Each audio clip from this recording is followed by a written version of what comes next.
Yeah, I'm here to corrupt her child, and I'm a bad influence to her daughter.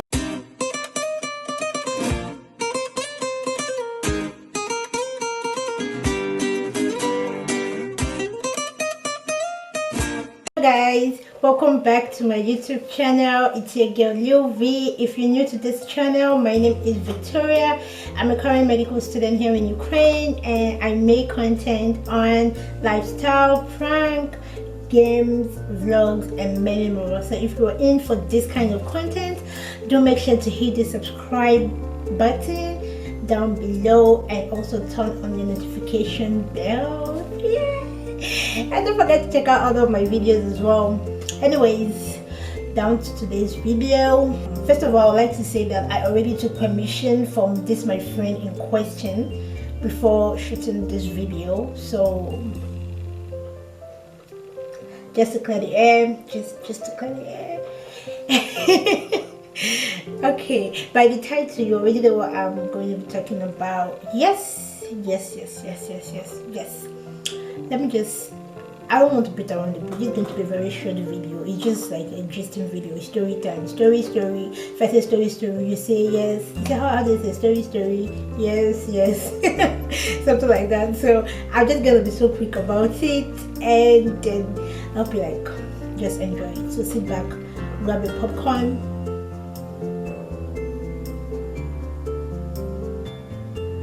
I happened on this fateful day in secondary school when I went to secondary school when you pay your fees in the bank, you will have to take they give you a draft basically, so like you buy drafts kind of, and then you take it to the school prior to resumption to get a receipt. So that receipt is like your official proof of payment that the school recognizes. Do you understand?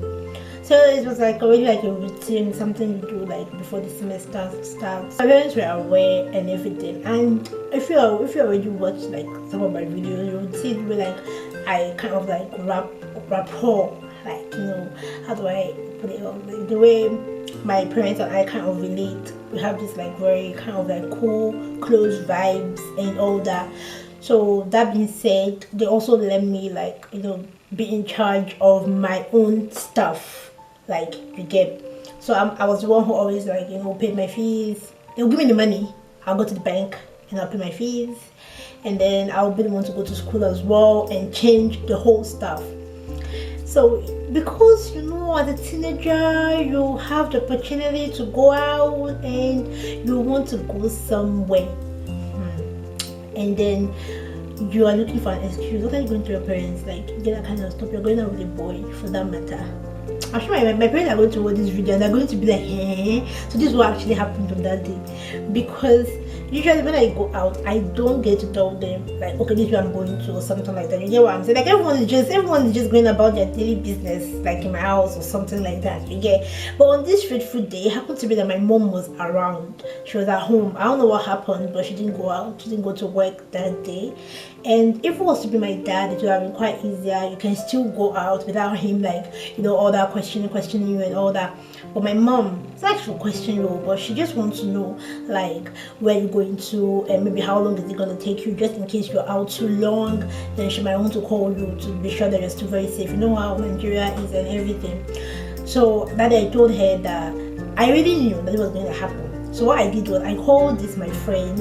And I told my friend that look, I have my draft with me, right? So I'm going to my parents, my mom specifically, that I'm going to school to change. But I know that if she can't reach me, the next person she's going to try to reach is you. So if she tries to reach you, just, you know, cook up something. Just tell her that, yeah, we're together and maybe I've gone out to maybe buy drinks or something. So at that moment you can't give me the phone. You get what I'm saying, right? And you know that kind of stuff. Like we already had the whole thing planned out now. Like you guys tell me what kind of agreements do you make with your friends when you want to go out, that kind of thing. You get. I don't know if you guys are like getting the gist yet, but just be patient, you'll get the gist. And also don't forget to subscribe. Thank you. We planned, we already made this whole arrangement and everything like that. So I thought actually that okay, everything was cool. And also I told my mom that look, oh, I'm going to school. And knowing fully well, I wasn't actually going to school. Yeah, this is bad actually, you know, if you are still like, you know, that kind of stuff. At least yeah, someone should know where you're going to, which actually someone did know where I was going to, just not my mom. You get what I'm saying, right? So she asked me, where are you going? So I told her that look, I'm going to school to change my draft. And the reason why I actually could use that as an excuse was because I knew that we're quite a number in my school. So I knew that even if I had gone and I didn't actually succeed in changing it, it's going to be cool because I'll just be like, a lot of people were there and I just waited in the queue and I couldn't make it, it didn't get to my turn, that kind of stuff. That was why that was like a really kind of like perfect kind of like lie for me at that moment. Do you get me? And you know, I don't know if you guys used to do this thing when you're going up where your phone was always on silence. I don't know if you get what I'm saying. Do you get me? Like, yeah, that time my phone was always on silent. So if you've tried to reach me and okay, the most I think my phone was on vibrate. That was the most. And I don't know why I used to keep my phone on silent. Maybe because I didn't want anybody to just like pick up my calls. I didn't want anybody to just like pick up my calls and all that stuff. But on this fateful day, I've said on this fateful day like how many times right now. I went out with this guy, the guy in question. I left the house, you know, kind of stuff. I left the house like with the whole mindset that everything is, you know, everything is laid down. You have your way, like, you know. I used to feel like a badass that time. I felt like I had people that got my back. I used to feel like nothing can just go wrong. You get what I'm saying? This kind of vibe. Like I was just always prepared. I felt like I made all the preparations and everything. Did you get? So that the minute I went out. We went to a restaurant first, and after that we went to see a movie, and after that we went somewhere else, and I got really tired. Like, I mean, really tired. So because I was really tired from the movie. I think the movie was really boring. I didn't enjoy the movie. So my phone was already on silent, which you already know. I just kept my phone by the corner bed, and I lay down on the bed. I didn't know. My sister, my brother, how this demonic, I call that sleep demonic because of all the, like, I would not sleep that deep and so comfortable in a place where it's not my home, or where I would say where I don't feel completely safe. Do you get what I'm saying, right? On that particular day, I slept. Like, I slept. I just woke up, right? Okay, I picked up my phone. 60 something missed calls. 60 something missed calls.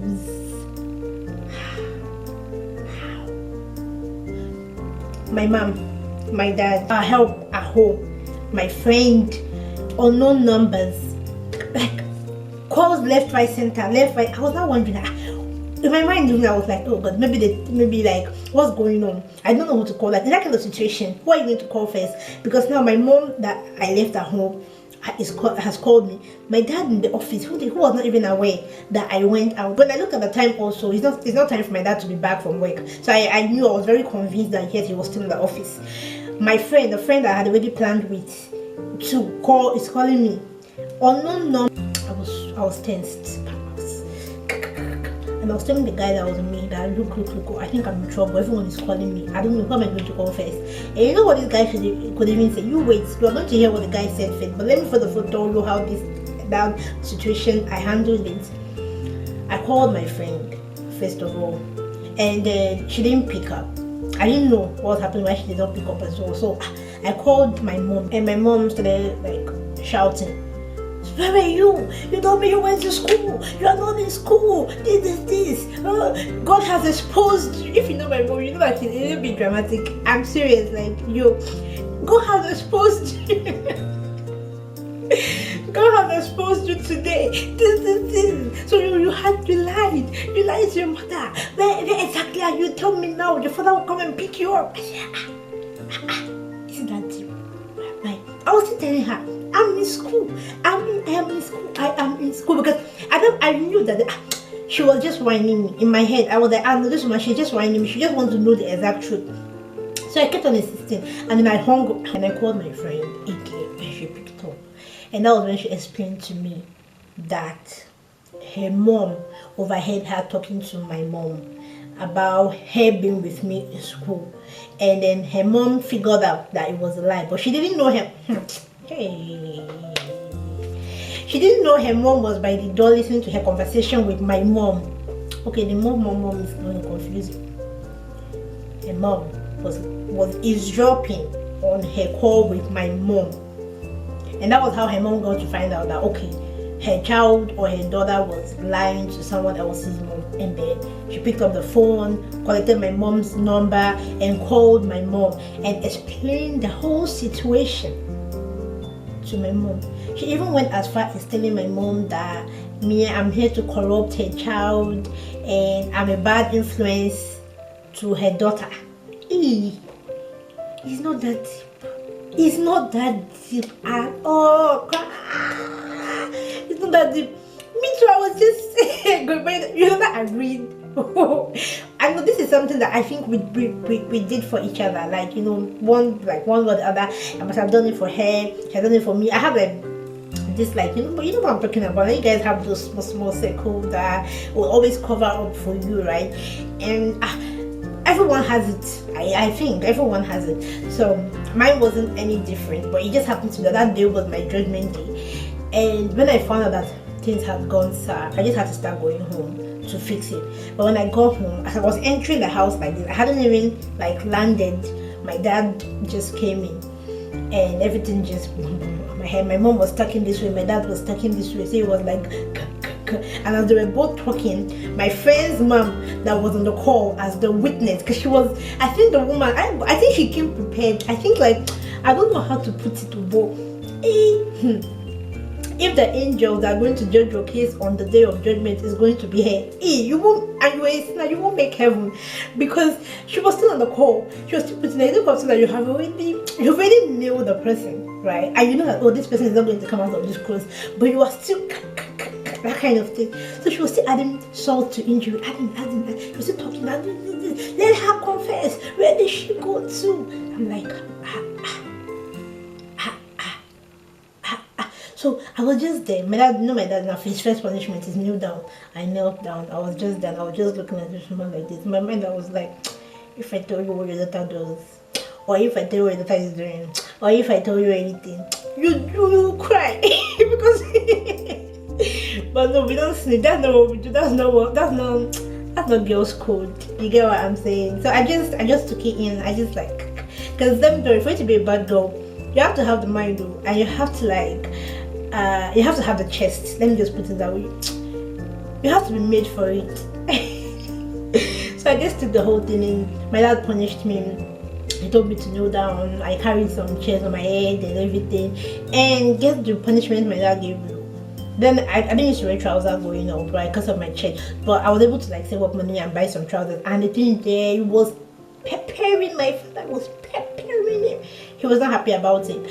So what he could do was he seized my trouser and he cut it into pieces. 2 trousers. Those were my only 2 trousers that I did. So he took them and he cut them into pieces. And I don't think the matter died down to 2 days in my house. My friend apologized, yes.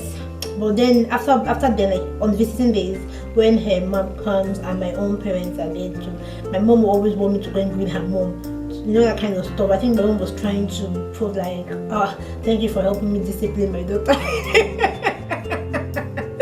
Oh my god, I can't believe this stuff actually happened. And now you see me, I'll just be going away. I don't want to I'll just but anyways, that was it. And yeah, I promised to tell you guys what the guy reaction was like. He was kind of cool, and then he was like, oh, it's nothing, I'm going to follow you home and I'm going to explain to them that, oh,